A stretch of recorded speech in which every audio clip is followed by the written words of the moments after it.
Hello everyone, আসসালামু আলাইকুম। সবাই কেমন আছেন? আশা করছি সবাই ভালো আছেন। আল্লাহর অশেষ রহমতে আমিও অনেক ভালো আছি।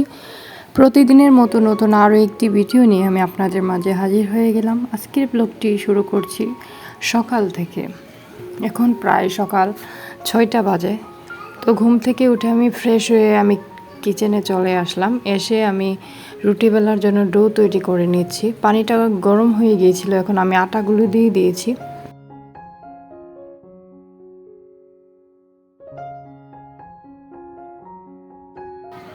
আজকের ওয়েদারটা কিন্তু মেঘলা মেঘলা ছিল। ইদানিং মানে খাকা রোদ্দুর ওঠে, কখনো আবার কখনো বৃষ্টি বৃষ্টি একটা ওয়েদার থাকে। তো একটু বারান্দায় গিয়েছিলাম, বারান্দার ভিউটা আপনাদের সাথে শেয়ার করলাম।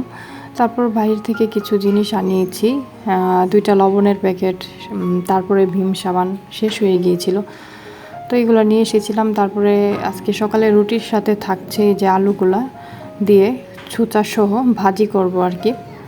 এই যে লবণ শেষ হয়ে গিয়েছিল, এখন আমি লবণটা ঢেলে নিচ্ছি।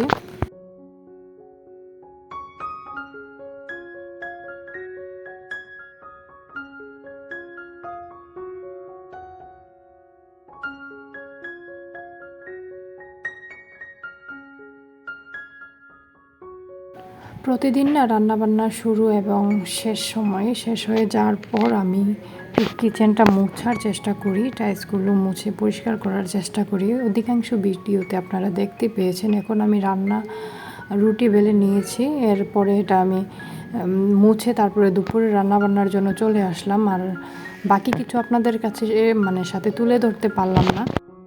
আমি রান্নাবান্নার সকালে যে ভাজিটা নিয়েছিলাম, আলু ভাজি, তারপরে মুরগির তরকারি যে কীভাবে প্রসেসিং করেছিলাম সব কিছুই না ক্যামেরা বন্দি করেছিলাম। বাট আমি এক্সপেক্ট যে রেশিওটা থাকে এটা আমি অন্যভাবে আমি সোজাসুজি করে মোবাইলটা ধরেছিলাম। আমার তাড়াহুড়োর জন্য মাথায় ছিল না যে এটা আমি ইউটিউব অ্যাঙ্গেলে নিব। তো এর মধ্যে আমি যতটুকু পেরেছি, যতটুকু সঠিক অ্যাঙ্গেলে নিয়েছি ততটুকু আমি আপনাদের সাথে শেয়ার করার চেষ্টা করব। আর বাকিটুকু হয়তো যেহেতু সঠিকভাবে নিতে পারিনি, শেয়ার করতে পারবো না, এতে আপনারা কিছু মনে নিয়েন না। আর শুরুতেই সবার কাছে একটি লাইক চেয়ে নিচ্ছি।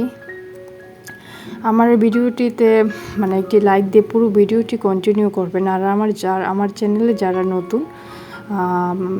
নতুন ভিডিও দেখছেন, আমাকে সাপোর্ট করছেন, তাদেরকে মনের অন্তঃস্থ থেকে অসংখ্য ধন্যবাদ জানাই। আর আমার চ্যানেলটি সাবস্ক্রাইব করে কিন্তু আমার পাশেই থেকে যেতে পারেন আমার পরিবারের সদস্য হয়ে। এর মধ্যে কথা বলতে বলতে অনেক কিছুই কিন্তু করে ফেলতেছি, যেগুলো হয়তো আমি বলতেছি না। এই যে আমার কিছু কাঁচামরিচ এনেছিল, যেগুলো আমি বেছে তারপরে এখন টিস্যু দিয়ে ডিপ ফ্রিজে রেখে দিব। কাঁচামরিচ সংরক্ষণ করলাম। এই যে আমি তরকারিটা যে রান্না করেছিলাম, এটা হচ্ছে ফাইনাল লুক। তারপর আমি যে ঘরদোর গুছিয়ে নিচ্ছিলাম।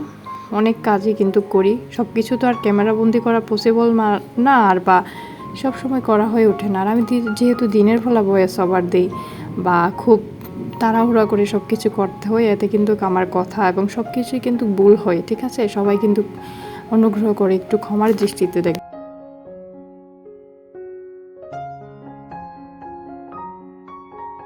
তারপর এখানে এই যে ওয়ার্ড্রোপের উপরটা এলোমেলো হয়েছিল, এখানে আমার বাচ্চাদের ওষুধ, প্রেসক্রিপশন, তারপরে যা কিছু থাকে আদার্স সব কিছু এলোমেলো হয়েছিল, ধুলো পড়িয়েছিল। এগুলো যতটুকু পারছি ক্লিন করে আমি কিন্তু এগুলো গুছিয়ে নিচ্ছি।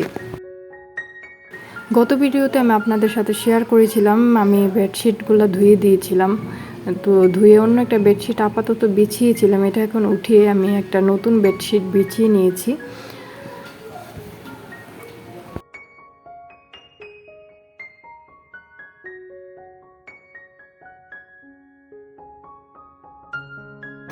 ফুল জিনিসটা না খুব সুন্দর, আর বাচ্চাদের কাছে, বাচ্চারাও যেহেতু একটু ফুল, আর ওরা ফুল দেখলে কিন্তু খুব খুশি হয়ে যায়। আমার বাচ্চা কিন্তু বেডশিট বিছানোর সাথে সাথে কি করছো, কি করবে বলে কিন্তু চলে এসেছিল। আর এর মধ্যে কিন্তু বিকেল হয়ে গিয়েছে আর বৃষ্টি হচ্ছে। আমার হাজব্যান্ড অফিস থেকে আসার সময় প্রায়শই অনেক কিছু নিয়ে আসে। আজকে এই ব্যানানাগুলো নিয়ে এসেছিলো, বেবিদের জন্য অনেক মজা নিয়ে এসেছিলো। এর মধ্যে আমার একটা ফ্রেন্ড এসেছিলো আমার বাসায়, ওর জন্য আমি তেমন কিছুই করতে পারিনি। আদার্স দেখা গেছে কি সব কাজ টাজ করে এসে বসছি, ও এসেছে। তো এই মুহূর্তে না বাসায় তেমন কিছু ছিল না। অনেক সময় কিন্তু আমাদের সাথে এরকম ঘটে, হঠাৎ করে এসে যায় তখন তেমন কিছুই থাকে না, নর্মালি বাসায় অনেক কিছুই থাকে। তো এই সময় যে বাইরে থেকে কিছু এনে দিব এই সময়টাও ছিল না, কেননা ও অল্প টাইমে এসেছে, আবার চলে যাবে, ওর তাড়া ছিল, ওর 5টার দিকে আবার ওর ট্রেন ধরতে হবে আর কি। দেন ও চলে গিয়েছিল, আমি আমার সাধ্যমতো চেষ্টা করেছিলাম, আমিও খুব তড়িঘড়ি করে ওকে দেওয়ার চেষ্টা করছিলাম। ও বলছিল কিছু খাবো না এখন, ও আসলে কলেজে অ্যাটেন্ড করতে পারবে না, পরীক্ষার কিছু কাগজপত্র ছিল যেগুলো আমার কাছে দিয়ে গেল। তো এর মধ্যে প্রায় সন্ধে হয়ে যাচ্ছে, এরকম একটা অবস্থা। আমি কিন্তু ওর জন্য সেমাই রান্না করবো এরকম একটা প্রিপারেশন নিয়েছি, বাট ও বলতেছে না এটা দরকার নেই, এখন আমি চলে যাব, তুমি মনে কিছু নিও না, আমি অন্যদিন এসে খাবো। তো আর কী আর করার, অনেক জোরাজোরি করলাম, ওকে তো আর রাখতে পারলাম না। ওকে বলে দিলাম যে অন্য কোনো দিন কিন্তু আবার আসবে, একসাথে বসে আমরা চা খাবো, নাস্তা খাবো, প্লাস ঘোরাঘুরি করব। তারপরে এই যে আমি পাতিলে দুধ ঢেলে নিয়েছি, এখন চুলায় বসিয়ে দিব, সেমাইটা রান্না করব। তো আপনাদের সাথে তো আজকে রান্নাবান্নার তেমন কোনো ভিডিও শেয়ার করতে পারলাম না, এতে আমি আন্তরিকভাবে দুঃখিত। আর যারা আমার ভিডিওর এই পর্যন্ত এসে গেছেন, আমার ভিডিওটিতে এখনও লাইক দিননি, লাইক দিতে ভুলে গিয়েছেন, প্লিজ একটি লাইক দিয়ে দিবেন। আর আমার ভিডিও যদি পরবর্তীতে দেখতে চান, আমি আবারও বলছি, আমার চ্যানেলটি সাবস্ক্রাইব করে আমার পাশেই থাকতে পারেন, আর পাশে থাকা বেল অল অপশনে ক্লিক করে রাখতে পারেন, এতে করে আমি যখনই ভিডিও দেবো আপনার মোবাইলে নোটিফিকেশন চলে যাবে। আর আপনি যদি আমার ভিডিও শুরুতে একটি লাইক দিয়ে দেন, তাহলে আমার ভিডিওটি কিন্তু অন্যরা দেখতে পাবে, অন্যদেরকে দেখার সুযোগ করে দিবেন, এতে করে আমি উপকৃত হব। আর আপনাদের জন্য মন থেকে অনেক দোয়া এবং ভালোবাসা রইল। চিনি, তেজপাতা, দারচিনি, যা কিছু প্রয়োজন আমি সব কিছুই কিন্তু দিয়ে দিয়েছিলাম। আর এর মধ্যে আমি এখন দুধটা যেহেতু অনেকটা বলক এসে গেছে, আমি সেমাইটা দিয়ে নেড়ে একদম মিশিয়ে নিচ্ছি।